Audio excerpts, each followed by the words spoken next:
Polda Kaltim melalui Direktorat Reserse Narkoba menggelar konferensi pers pemusnahan barang bukti narkotika jenis sabu seberat 31.000 gram lebih. Sementara itu, tim gabungan Polres Ngawi bersama Dinas Perdagangan Perindustrian dan Tenaga Kerja Kabupaten Ngawi melakukan pemeriksaan takaran BBM di sejumlah SPBU.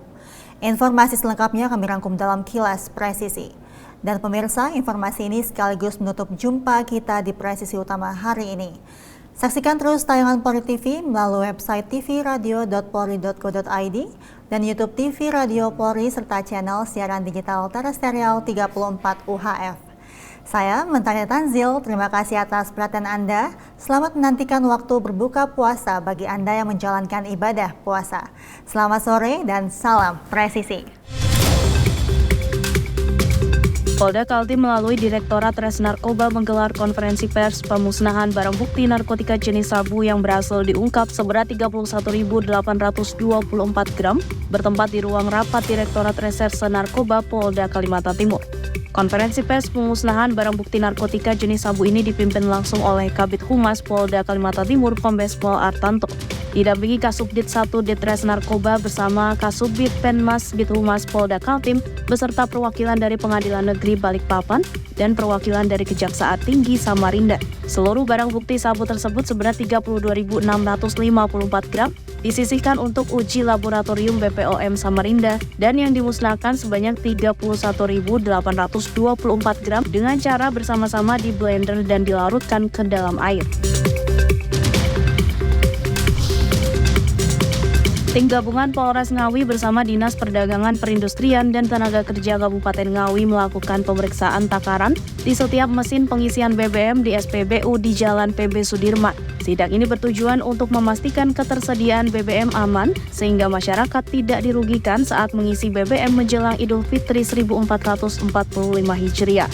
Kapolres Ngawi AKBP Argo Wiono melalui Kasih Humas Ibtu Dian menjelaskan bahwa sidak ini tidak hanya dilakukan di satu titik, tetapi di semua SPBU yang ada di wilayah Ngawi.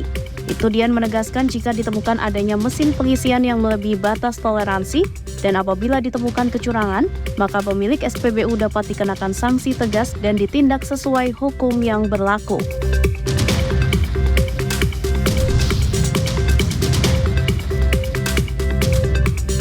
Badan Pengatur Jalan Tol menyebut Tol Bogor Ciawi Sukabumi atau BOCIMI mengalami kerusakan berat imbas longsor yang terjadi di kilometer 64. Anggota BPJT Sony Suwaksono Wibowo menyebut berdasarkan pengalaman dari longsor-longsor sebelumnya, perbaikan akan memakan waktu 2 hingga 3 bulan baru bisa diselesaikan.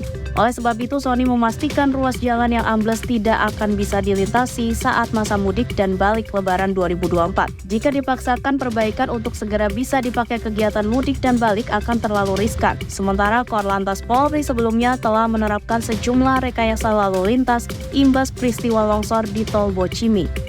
Direktur Penegakan Hukum atau Dirgakum Korlantas Polri, Brigjen Pol Raden Slamet Santoso memaparkan sejumlah rekayasa lain yang dilakukan terkait imbas longsor di Tol BOCIMI.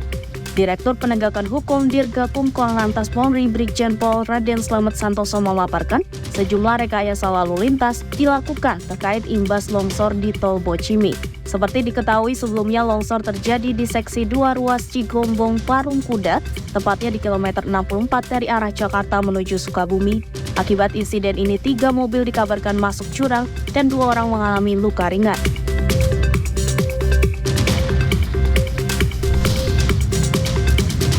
Memasuki hari kelima jelang Lebaran, sejumlah pemudik mulai memadati stasiun Pasar Senen Jakarta Pusat untuk melakukan perjalanan menuju kampung halaman dalam menyambut Idul Fitri 1445 Hijriah. Antrean pemudik mengular di pintu keberangkatan, nampak para penumpang kereta ramai menduduki kursi tunggu stasiun. Ada juga yang mengantri di pintu keberangkatan kereta. Tercatat sudah ada sebanyak 26.414 penumpang yang akan berangkat pada Jumat 5 April 2024.